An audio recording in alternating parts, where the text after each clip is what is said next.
Salut à tous, je vous souhaite la bienvenue dans cette septième partie concernant jQuery. Aujourd'hui nous allons voir comment faire pour sélectionner par type, c'est-à-dire on voit ça par exemple dans les champs input. Si on a un champ de type texte et un champ de type password, on va pouvoir les sélectionner d'après leur type, ok? Donc on va procéder à un exemple. Donc comme je viens de dire, je vais dire ici input type text name text, ok? Et le deuxième champ c'est un champ de type password, ok, donc je vais dire ici name password et je ferme, ok. Donc si j'actualise, donc j'ai mes deux champs ici qui apparaissent. Donc le premier champ c'est du texte et le deuxième champ c'est de type password.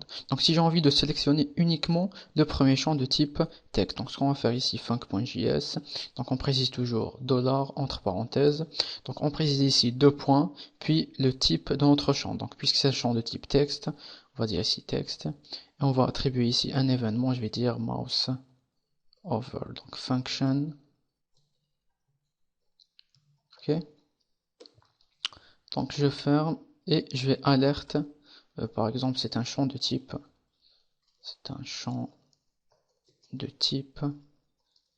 texte. Ok. Et si j'ai envie de sélectionner le deuxième champ de type password, donc idem deux points password, donc mouse, donc over function, et je vais dire ici idem. Donc c'est un champ de type password, ok. Donc alerte, c'est un champ de type password, point virgule. Donc j'actualise ici. Donc si je passe le curseur de la souris sur le premier champ, c'est-à-dire le champ de type texte, et j'ai ici, donc c'est un champ de type texte.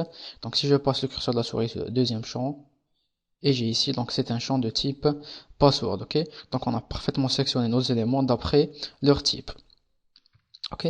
Donc si on avait envie de sélectionner d'après le nom de l'élément, donc l'élément ici c'est input, donc on aurait fait ici directement un input, ok. Donc on a déjà vu ça, donc ici input, donc je vire ça, et je vire ici, on va afficher directement c'est un champ, ok.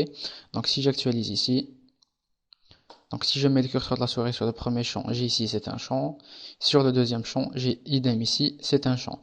Donc on a vu ici comment faire pour sélectionner d'après l'élément HTML et d'après leur type, ok. Donc je vous remercie, on se voit dans la prochaine partie.